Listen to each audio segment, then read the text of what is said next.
PPT 준비 안 하셨어요? 제가 보낸 거. 어.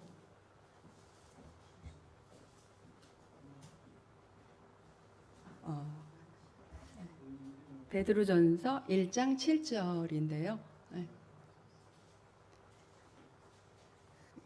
성경이 없는 분이 계시기 때문에 제가 PPT가 혹시 안 나오면 제가 읽어드려야 될 것 같습니다. 나왔습니다. 목사님 한 가지만 확인 좀 할게요. 목사님, 제가 드린 PPT가 준비가 됐나요? 준비됐어요? 네, 그러면 우리 합독해 보겠습니다. 시작. 너희 믿음의 확실함은 불로 연단하여도 없어질 금보다 더 귀하여 예수 그리스도께서 나타나실 때에 칭찬과 영광과 존귀를 얻게 할 것이니라. 아멘. 되게 이게 좀 어렵네요, 그죠? 이 말씀은 순수한 믿음은 금보다도 훨씬 귀합니다. 금은 불에 의해서 단련되기는 하지만 시간이 흐르면 이렇게 달아 없어지고 마는 것인데요.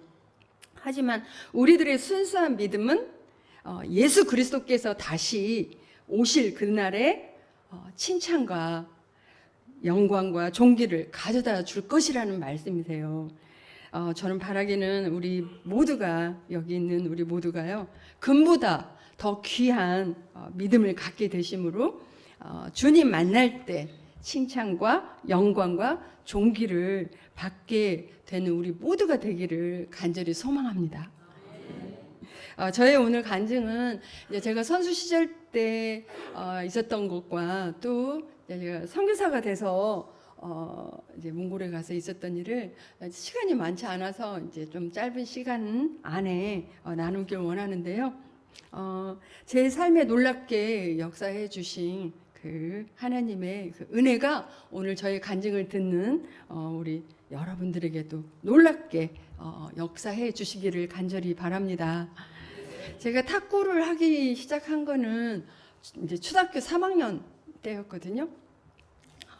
그때는 우리 이승희 목사님도 이 승부근성이 장난이 아니신데 전 어렸을 때 굉장히 승부근성이 강했어요.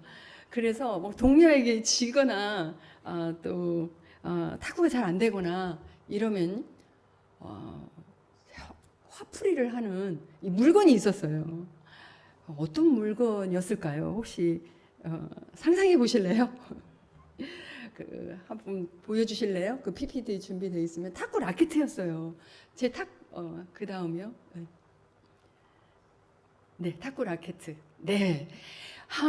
이 라켓은요, 제가 짜증이 나거나 화가 나거나 그러면 막 던져서 깨지기도 하고, 저한테 물려서 흉집이 나고, 뭐 아주 그냥 형편없는 라켓가 되어 있었어요. 이 모습을 보던 저희 코치 선생님께서 하루는 저보고 교회를 나가보래요. 그런데 이 코치 선생님은 교회를 안 다니시는 분이셨어요. 네, 저에게 교회를 나가라고. 그래서 나중에 제가 여쭤봤어요. 왜 저보고 교회를 나가라고 하셨어요? 그랬는데 제가 하도 성격이 급하고 마음의 컨트롤도 안 되고 이러니까 아마 제가 좀 교회를 나가면 마음의 수양이 좀 돼서 침착한 애가 되지 않을까? 이런 마음에 저보고 교회를 나가라고 했던 거예요. 제가 어쨌든 다 갔다 이제 교회를 다니게 돼요. 그런데 교회를 다니면서 굉장히 좋은 말씀을 보게 됐어요. 잠언 16장 32절에 있는 말씀이었는데요. 이런 말씀이었어요. 노하기를 더디하는 자는 사모님 그 다음 PPT 보여주실래요? 네. 노하기를 더디하는 자는 용사보다 낫고 자기의 마음을 다스리는 자는 성을 빼앗는 자보다 나으니라.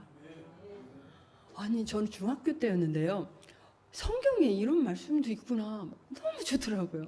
그래서 이 말씀을요, 길을 걸어가도 가다가도 외우고, 탁구가 안 돼서 막 라켓에다가 짜증을 막 내고 싶을 때도 외우고 이랬는데요. 노하기를 더디하는 자는 용사보다 낫고 자기의 마음을 다스리는 자는 성을 빼앗는 자보다 나으니라. 근데요, 신기하게 제가 그때부터 저는 88년 올림픽 끝나고 은퇴를 했거든요. 그때까지요, 한 번도 라켓에 흠집을 내본 적이 없었어요. 하나님의 이 말씀이요, 얼마나 능력이 있는지 이제 계속해서 좀 말씀을 드리게 될 텐데요. 제가 이제 중학교 때 꿈을 갖게 돼요. 훌륭한 국가대표가 되어서 명예로운 사람이 되고 싶다. 이런 꿈이었어요. 그런데 이 꿈을 이루기까지 결국 순탄하지가 않더라고요. 막 팔에 부상도 있지, 막 간염의 질병도 있지 이러면서 이런 암초를 만나게 됐는데요. 한참 훈련을 하고 있는데 막 폴에 통증이 있는 거예요. 막 올리지도 못하겠고 내리지도 못하고 펴지도 구리지도 못하는 이 테니스 엘보가 온 거예요. 이 원장님도 테니스 엘보인데. 그래서 정형외과를 갔더니 원장님이 야 이거 탁구 안 하면 괜찮아, 팔 안 쓰면 괜찮아, 이렇게 막 쉽게 말씀하시는 거예요. 저는 국가대표의 꿈도 이루지 못한 채 탁구를 포기한다는 게 너무너무 아쉬운 일이었거든요. 그래서 원장님 저 탁구 포기 못해요. 어떻게 하면 탁구 계속 할 수 있어요? 원장님이 탁구하다가 통증이 있으면 와. 대포라는 그 진통주사가 있었는데 그 주사 막 진통주사 맞게 해준다는 거예요. 그래서 하다가 아프면 가서 진통주사 맞고 또 하다가 아프면 진통주사, 이렇게 맞기를 거의 6년을 맞으면서 제 선수생활을 겨우겨우 버텨나가게 돼요. 그때 중학교 때는 제가 이렇게 교회를 왔다 갔다 하면서 믿음이 있어서가 아니고요, 너무 간절했어요. 그래서 학교가 마치면은요 바로 집에 귀가하지 않고 교회를 들렸어요. 이렇게 마루바닥이 있었는데 거기에서 무릎을 꿇고 제가 하나님 앞에 이렇게 기도를 드려요. 하나님 제 팔 좀 낫게 해주세요. 이렇게 기도를 하고 이제 귀가를 하곤 했었어요.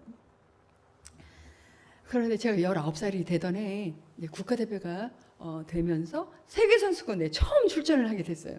그 당시에는 제가 유명한 선수도 아니었고 세계 랭킹 50위에 있는 선수도 아니었어요. 근데 예상하지도 않았고 기대하지도 않았던 그 당시에 중국 선수 랭킹 1위라는 선수를 이기면서 그때는 최초였어요. 단식에서 은메달을 차지하고 이제 한국에 오게 됐어요. 그랬더니 매스컴이고 탁구 협회고 막 저를 막 띄워주기 시작하는 거예요. 이제 유망주다라고. 그런데 이제 진짜 유망주로서 지금 막 해야 될 그 나이예요. 제가 6년 동안 이 진통주사만 맞다 보니까 이 약의 효과가 없는 거예요. 아무리 좋은 병원을 가도, 아무리 좋은 약을 먹어도 제 팔을 고칠 수도 없었고 나을 수도 없었어요. 그래서 이제 은퇴를 해야 되나 보다라고 생각하고 있었는데 제가 아는 분이요 저에게 와서 오늘 기도를 한번 가보래요. 그 기도원에는 아픈 사람에게 이렇게 목사님이 안수 기도를 하면 낫는 일이 있다는 거예요. 근데 저는 그 기도원에 대한 인식이 사실 좋지 않았어요.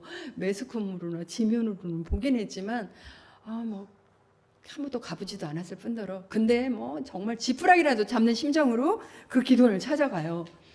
그래서 안수 기도만 하는 곳이 기도원인 줄 알고 찾아갔는데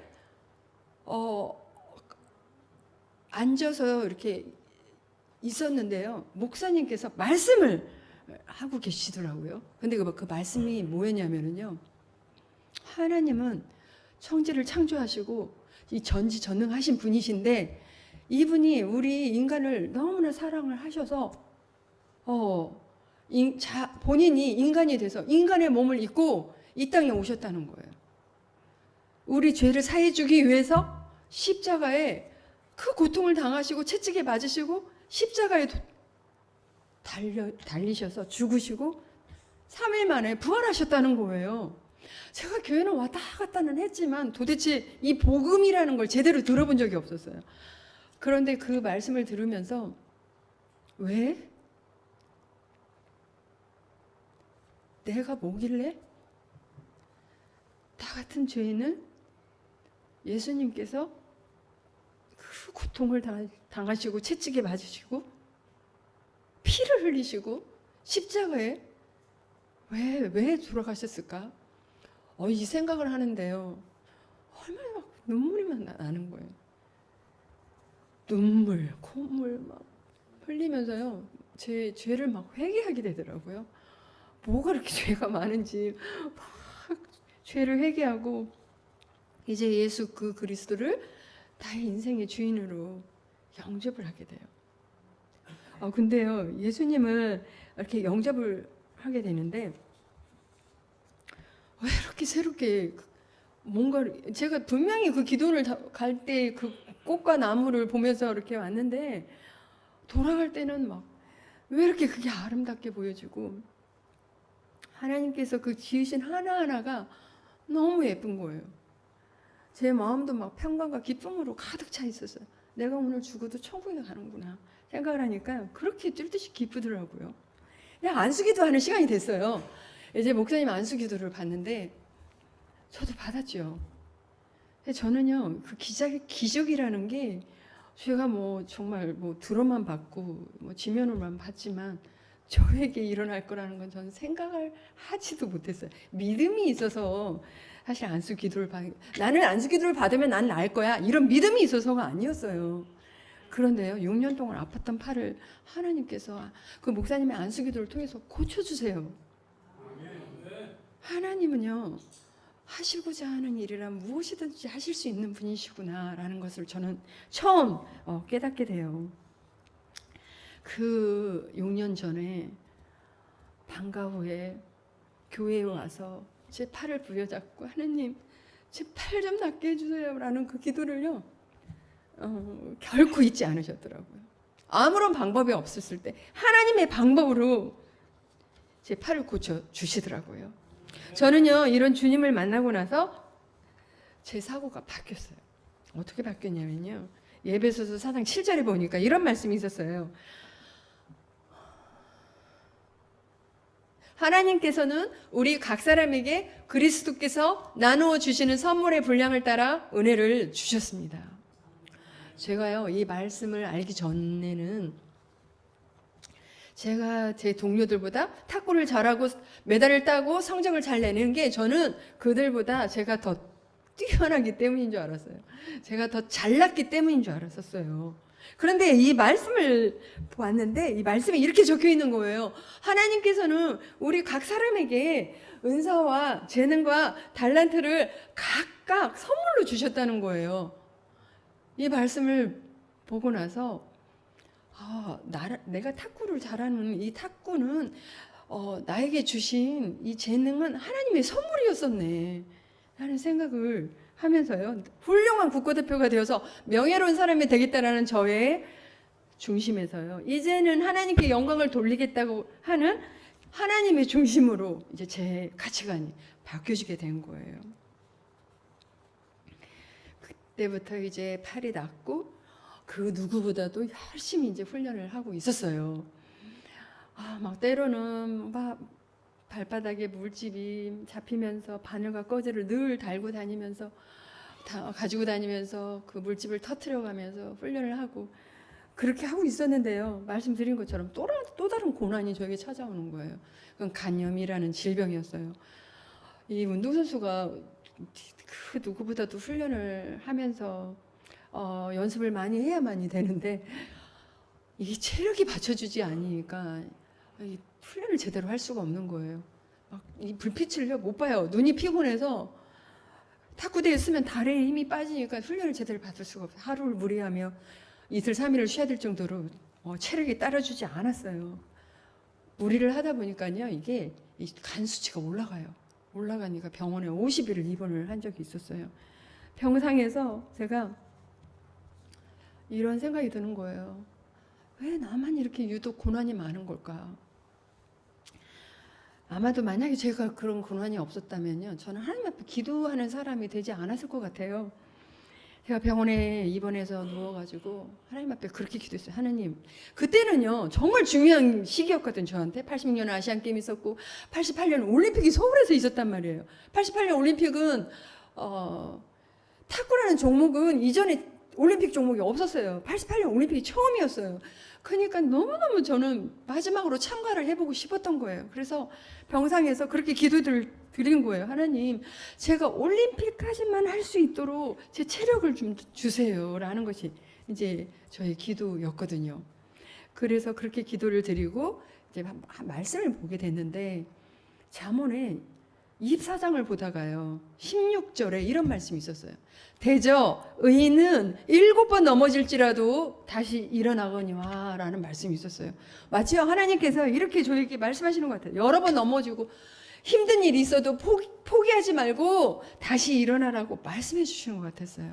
그래서 이 말씀을 붙들고 이제 올림픽을 하기 위해서 여러 가지 과정들이 있어요. 그 과정들을 다 거치면서 이제 올림픽에 참가를 하게 돼요. 그런데 올림픽에 참가하기 전에 어떤 시합이 있었냐면 세계선수권대회가 있어요. 인도 뉴델리에서 그 세계선수권대회를 출전하게 돼요. 그런데 제가 태어난 지 얼마 되지 않아서 이 시합에 출전했고 연습도 많이 하지 못하고 출전을 했기 때문에 이 상황이 너무 엄담한 거예요. 탁구도 자신이 없고 이게 세계선수권대회를 출전을 했는데 너무 간절해서 이 숙소에서 또 하나님 앞에 엎드려서 이렇게 기도를 드렸어요. 하나님, 저 태어난 지도 얼마 되지 않았고 체력도 약하고요.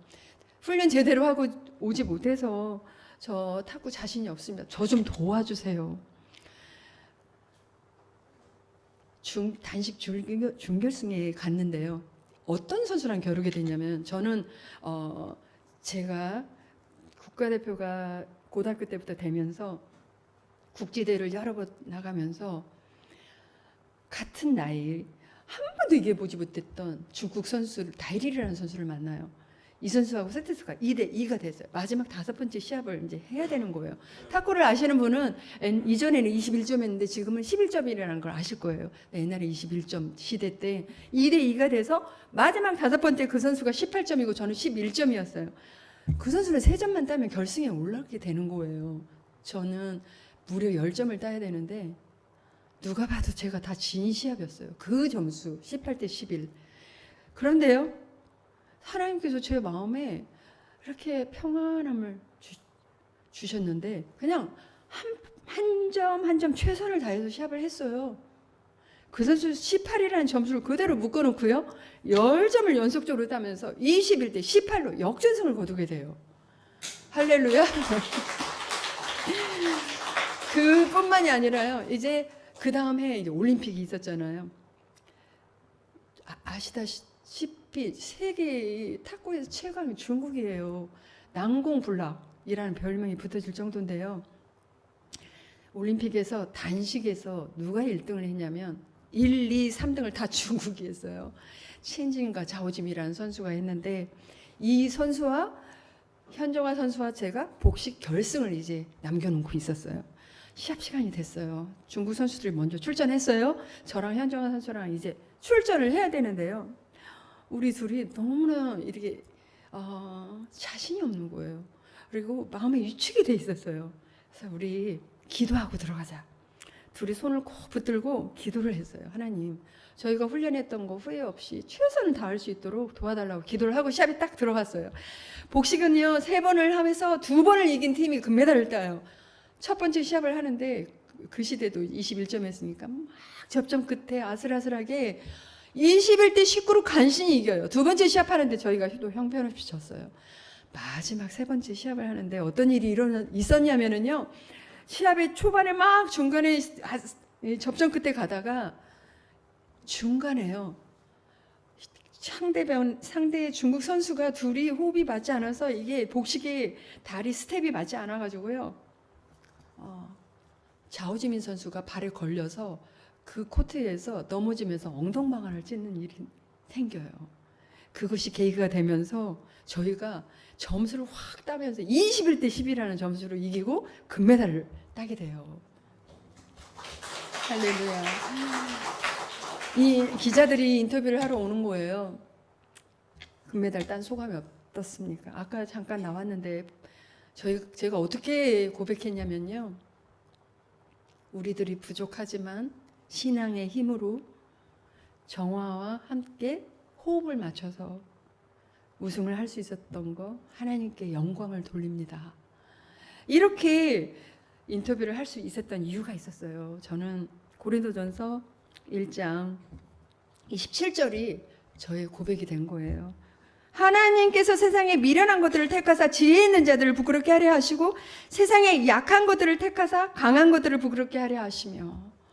이 말씀이 고백이 된 이유가요, 제가 너무 상황이 암담해서 엎드려서 하나님, 저는 지금 태어난 지 얼마 되지 않아서 체력이 약합니다 라고 고백하는 저를 들어서 하나님께서는 강하게 하셨고요, 하나님 저 할 수 없습니다 라는 고백하는 저를 들어서 하게 하셨기 때문에 이 말씀이 저의 고백이 될 수가 있었어요. 제 삶에 가장 약할 때 강함 되어 주셨던 그 하나님이 오늘 이 시간에 여기 이곳에 계시는 여러분들의 하나님이 되어 주시기를 간절히 바랍니다. 제가요 97년도에 저는 결혼을 해서 몽골로 선교사로 갔거든요. 근데 선교사가 된 어떤 여러 가지 이유가 이제 있었지만 제가 생각할 때 가장 큰 이유가 저희 남편의 영향이 컸어요. 저희 남편은 제가 이제 다니는 그 교회의 청년부에서 이렇게 봤었거든요. 그래서 그 청년부들이 굉장히 사람이 많았어요. 전 제일 뒤에 앉아서 예배를 이렇게 드리고 있었는데 80년도에 이때는요, 우리들이 하나님 앞에 찬양할 때 막 손을 높이 들고 막 이렇게 높이 들고 이런 시대가 아니었어요. 그냥 찬양하면 그냥 아무런 모션 없이 그냥 찬양을 부르던 시대였어요. 그런데 한 청년이요, 제일 앞자리에 매번 그 자리에 앉아가지고 손을 높이 들고 찬양을 하는 청년이 하나 있었어요. 그 모습을 제가 뒤에 앉아가지고 어쩜 저렇게 믿음이 좋을까 라고 생각을 한 게 아니라 뒤에 앉아가지고 제가 비판하고 있었어요. 자기 혼자 예수 믿나? 저렇게 예수 믿는 티를 내고 꼭 저렇게 손은 높이 들고 찬양을 해야 되나? 막 이러면서 막 혼자 군시렁대면서 비판하고 있었거든요. 그런데 오늘날 저희 남편이 될 줄 누가 알았겠어요? 그 당시에 저희 그 청년은 연합뉴스 국제부 기자로 일을 하고 있었어요.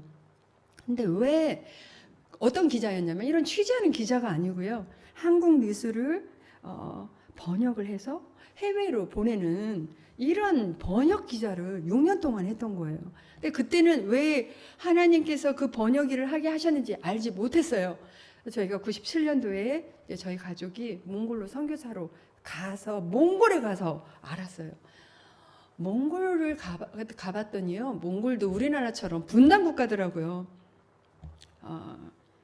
외몽골이 있고 내몽골이 있더라고요. 그런데 외몽골은요, 울란바토르라고 하는 그 몽골 수도를 보고 외몽골이라고 있었고, 내몽골은 중국 안에 있는 자치주로 살아가고 있는 소수부족, 그 사람들 보고 내몽골 사람들이라고 하고 있었어요. 그런데 민족끼리 말은 같으니까 이 말은 통하는데 이 문자가 다른 거예요. 외몽골의 문자는 러시아 문자 키릴 문자로 이렇게 돼 있고요, 내몽고의 문자는 자기 이렇게 고유의 수직 문자가 있었어요. 혹시 제가 PPT 가져왔나요? 안 가져온 것 같기도 하고. 네, 아무튼 그런 문자가 있는데요. 여기에서 이제 그런 성경 번역을 남편이 몽골 성경 번역을 하게 된 거예요. 근데 성경 번역을 하기 전에 저희가 시골에 가서 사역을 이제 했었어요. 그 사역을 어떤 사역을 했었냐면요, 가정교회를 했어요. 현지 3명이 있길래 이제 시골에 가서 이제 가정교회를 했었는데, 그 사진이 한번 있을 거예요. 저희 가정교회 한 사진이. 혹시? 예. 저기 이제 우리가 남편과 제가 이제 몽골 전통 의상 대를 입고 저기 제가 지금 말을 하려고 하는 것이 저렇게 분홍색 박스 안에 있는 저 자매 얘기를 좀 하려고 그래요. 우리가 처음에 3명을 데리고 가정교회를 시작을 했는데 이 자매가 있었어요. 열심히 이제 나왔거든요. 교회를 열심히 나오는데 하루는 교회를 안 나오는 거예요. 그래서 이 자매가 이럴 리가 없는데 이상하다, 왜 안 나오지 하고 그 집을 가봤어요. 갔더니 이 자매가 아파 있었어요. 그래서 또 왜 그래 하고 이제 물어보니까 모르겠대요. 두통이 시달려 있었고 물도 못 마시고 있었고 밥도 못 먹고 있었고, 이게 3일째 있었어요. 그래서 의사가 다녀갔는데도 병명을 모르겠대요. 뭐 감기 걸렸냐, 그것도 부적도 아니고 평명을 모르겠대요. 그러더니 이 자매 하는 말이에요. 사실은 내가 믿지 않는 남편을 따라서 절에 가서 부적을 사왔대요. 부적을 사왔는데 그거를 놓고 자기 집에 놓고 보려니까 너무 마음이 걸리더라는 거예요. 그래서 어느 날 내가 이 부적을 태워야 되겠다라고 마음을 먹고 태우려고 한 그날 갑자기 막 두려움이 엄습해 와고 우리 집이 막 우환이 찾아올 것 같은 이런 마음이 들더라는 거예요. 그때부터 이 자매가요, 막 이 두려움 때문에 밥도 못 먹고 물도 못 마시고 두통에 시달려서 이렇게 계속 누워만 있었던 거예요. 제가 보니까 영적 전쟁을 하고 있는 거였어요. 근데 이 자매가 하는 말이 자기가 산 부적을 이렇게 우리한테 보이면서 대신 좀 태워달라는 거예요. 그래서 그러지 말고 우리 같이 나가서 이 부적을 태우자. 그런데 제가 저 어렸을 때 본 얇은 종이로 된 부적을 본 적이 있었지, 이 몽골 부적은 너무 뭐 달랐어요. 무슨 책이요, 이렇게 두꺼운 책 이런 것도 무슨 부적이 있었고요. 또 뭐 반지, 또 뭐 겨울옷, 왜 이런 게 부적인지 이런 게 있어요. 근데 믿지 않는 남편이 우리나라 또 한 30만 원에 해당하는 돈을 들여서 이 부적을 산 거예요. 그 당시에 몽골 돈 30만 원 굉장히 큰 돈이었어요. 그러니까 그날 그 사람들이 한 달에 버는 돈이 10만 원치 안 됐던 시기였으니까요. 이 부적을 가지고 나가서 이제 태우고 있었어요. 한쪽에 가서. 근데 우리 교인들이 오며 가며 이렇게 동네가 이 시골에 한 울란바토르 수도 10시간 떨어져 있는 곳이었거든요. 근데 그 시골에서 오며 가며 뭐 하냐고 이렇게 교인들이 묻는 거예요. 그래서 우리가 부적 태우고 있다라고. 그러니까는 가더라고요. 한참 있다가 오더라고요. 왜 그러나 하고 보니까 이 몽골은요, 이 나라 자체가 이 종교가 라마불교예요. 그러니까 이 시골에는 집집마다 막 형상과 같은 막 우상도 있고 부적도 있고 막 이래요. 자기들도 교회는 나오고 있지만 그 집에 놔두고 있었던 이 우상들이 있었던 거예요. 부적들이 있었던 거예요. 그걸 가지고 나온 거예요. 왜냐하면 우리가 부적을 태우고 있으니까 용기를 가지고 이제 가지고 나온 거예요. 그래서 우리가 둥그렇게 앉아가지고요, 이렇게 부적을 가운데 놓고 태우고 기도의 시간을 가졌어요. 네. 부흥이라는 찬양이 있어요. 한국에 우리들의 우상을 태우실 성령의 불 임하소서라는 이런 내용의 찬양인데, 이게 몽골말로도 번역이 돼 있었어요. 저는 이제 몽골에 가서 2년 동안 몽골어를 이제 배웠기 때문에 이제 이런 찬양과 몽골말을 하고 있었어요. 그래서 이제 그런 찬양을 부르면서 또 기도회를 가지면서 이 부적이 다 꺼질 때까지 이제 기도의 시간을 가졌어요. 그리고 이 부적을 다 태워버리고요. 그리고 다 뿔뿔이 이제 흩어졌어요. 이 자매를 우리를 이제 부축해줘서 집에 바래다 주고 제가 집에 왔어요. 제가 집에 와서 생각을 하는 거예요. 혹시 이 믿지 않는 남편이 이렇게 비싼 돈을 주고 산 부적을 태웠다고 하면 이 부인을 하고 싸우지는 않을까? 혹시 때리지는 않을까? 갑자기 걱정이 됐어요. 그래서 그 다음날 아침에 이 집에 방문했어요. 갔더니 이 자매가요, 거울이 이렇게 있었는 데서 서서 이 거울을 보면서 화장을 하고 있었어요. 그래서 너 오늘 상태가 어떠니? 라고 물어봤어요. 이 자매 하는 말이에요. 어제까지 시달렸던 그 두통이 없어졌고 몸이 회복이 되어서 지금 일하러 나가려고 준비하고 있었어요. 이 모습을 보던 남편이 아내가 회복한 모습을 보면서 물끄러미 쳐다보고 있었어요. 제가 그때 그 모습을 보면서 이런 생각을 했어요. 야, 하나님께서는 우리가 가지고 있는 우상, 부적 버릴 때, 태울 때 이렇게 놀랍게 역사해 주시는구나. 이렇게 기뻐하시는구나. 그렇다면 내가 가지고 있는 우상을 버릴 때 하나님께서도 너무나 놀랍게 역사해 주실 텐데, 나는 또 믿는 사람은 이 몽골 자매처럼, 몽골 사람들처럼 집집마다 무슨 우상 덩어리가 있거나 뭐 부적이 있지는 않은데, 이 보이는 우상은 아닐지라도 보이지 않는 마음에 우상은 있을 수 있겠네. 이런 생각이 들었어요. 제가 내려놓기 힘든 건 명예라는 거였거든요. 뭐 명예가 나쁘다는 게 아니고 내 삶의 우선순위가 하나님인 다음에 명예를 갖든지 꿈을 갖든지 야망을 갖든지 무슨 비전을 갖든지 이건 너무 좋은데 저는 그러지 못한 시기가 있었거든요. 어떤 사람은 명예가 될 수 있고 어떤 사람은 재물이 될 수가 있고 또 어떤 사람은 자기 자녀가 내 우상이 될 수도 있고 너무나 많은 게 있을 것 같아요. 제가 저는 몽골에서 14년 사역을 하고 한국에 돌아왔거든요.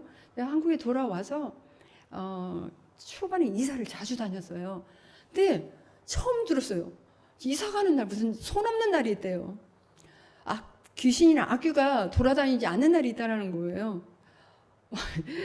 저는 그 손 없는 날 이사 가면 더 비용이 더 비싸기도 하더라고요. 일부러 정말 무슨 이런 날이 있나 전 처음 들어서 어이가 참 안타까운 마음을 가지고 있었는데요. 또 그런가 하면은요, 뭐 사주팔자를 보면서 어떤 날 결혼하기 좋은 날이 있고 안 좋은 날이 있고 이렇다는 거예요. 그리고 제가 이제 돌아와서 저는 대한체육회에서 이제 청소년 꿈나무 감독을 한 적이 있었어요. 그런데 저희 코치들이 이 얘기하는 걸 우연히 듣게 됐어요. 자기가 이렇게 자기 선수들이 시합을 하는데 지고 있더래요. 그런데 우연히 코에다 손을 올렸는데 점수를 따더라는 거예요. 근데 손을 내렸더니 또 지더라는 거예요.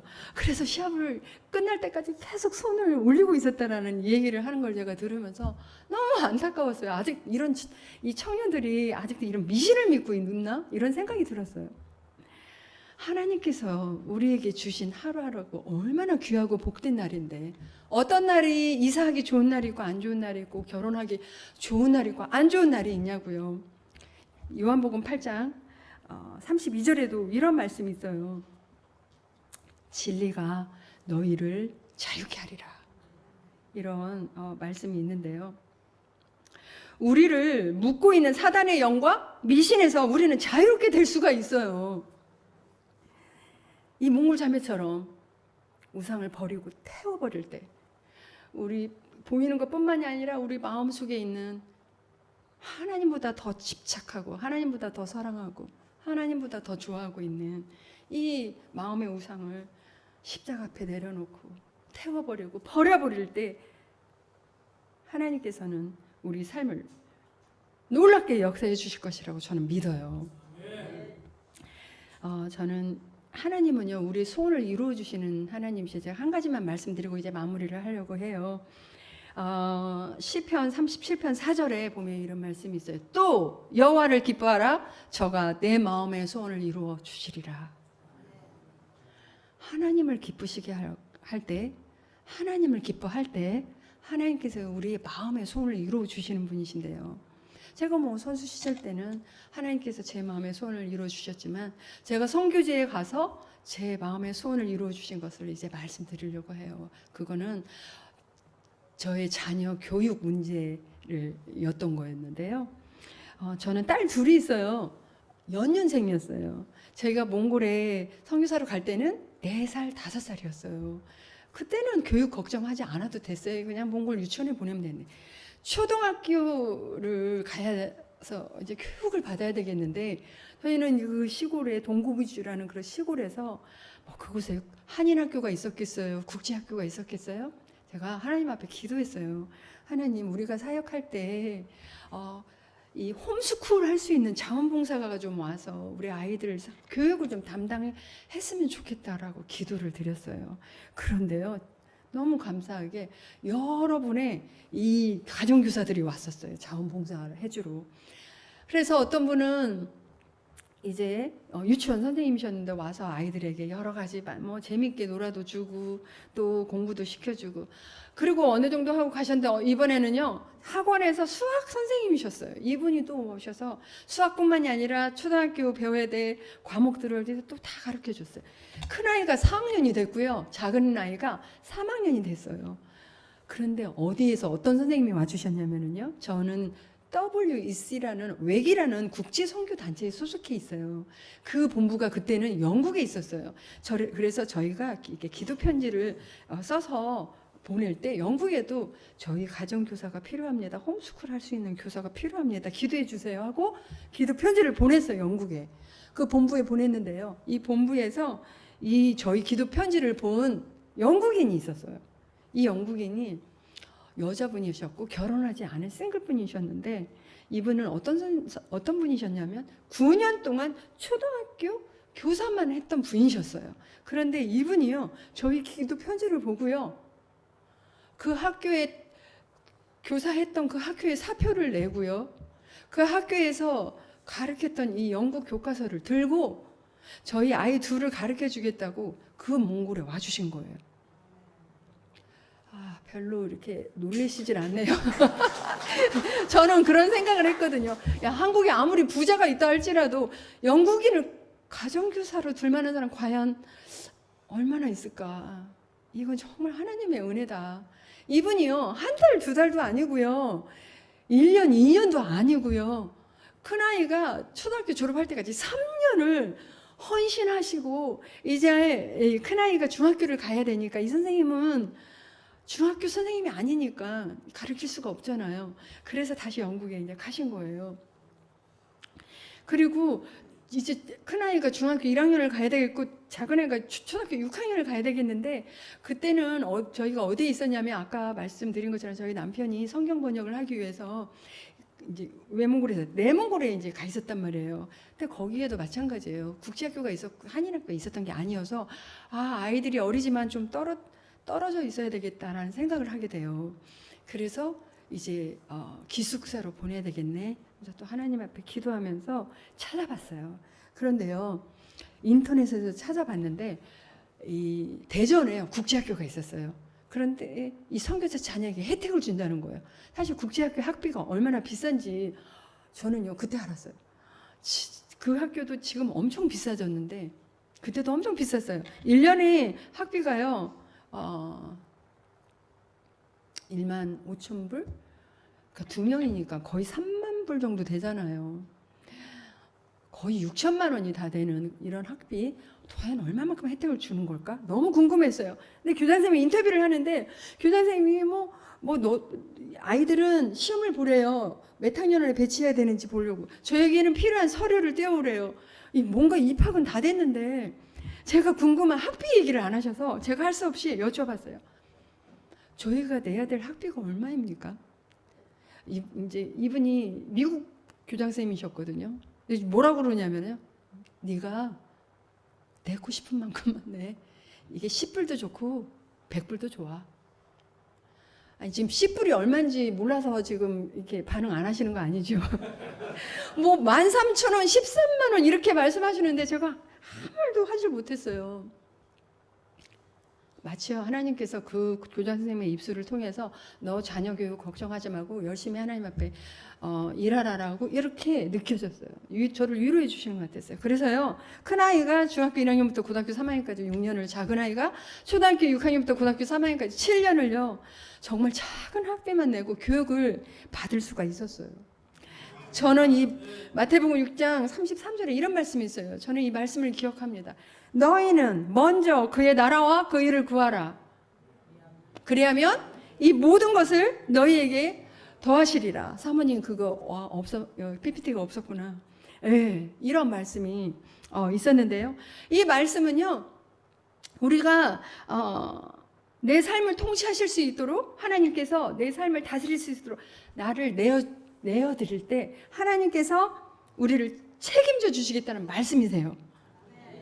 저는 저와 여러분들이 하나님께서 우리를 평생 책임져 주시는 그런 간증들이 있게 되는 저와 여러분들이 되기를 간절히 바랍니다. 저는 평생 소원이 하나 있습니다. 다니엘서에 보면은 12장 3절 이하에, 사모님 혹시 PPT가 있어요? 이거 영국 선생님이셨고요. 그 다음에요. 예, 이 말씀인데요. 많은 사람을 옳은 길로 인도한 사람은 별처럼 영원히 빛날 것이다.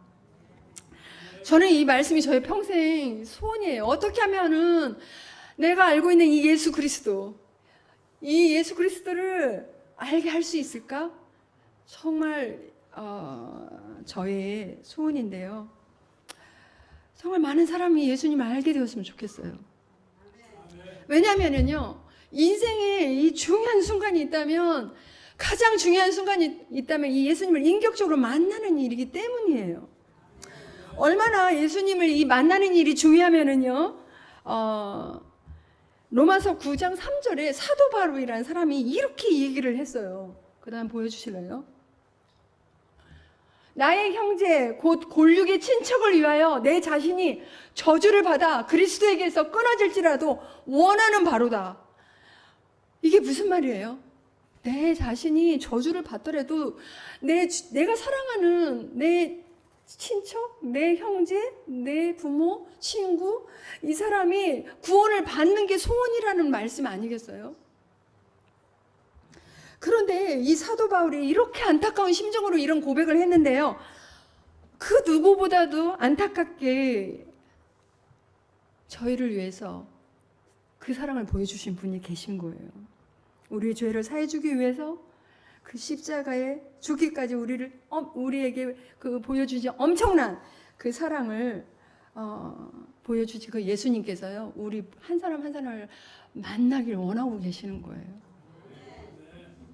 아까 목사님 말씀하셨지만 요한계시록 3장 20절에 볼지어다 내가 문 밖에서 서서 두드리노니 누구든지 내 음성을 듣고 문을 열면 내가 그에게로 들어가 그와 더불어 먹고 그는 나와 더불어 먹으리라.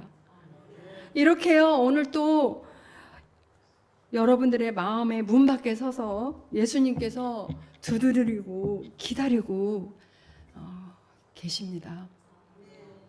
저는 이곳에 오신 한 분 한 분이 이 예수 그리스도의 사랑의 음성을 듣고 이렇게 마음의 문을 열어드렸으면 좋겠습니다.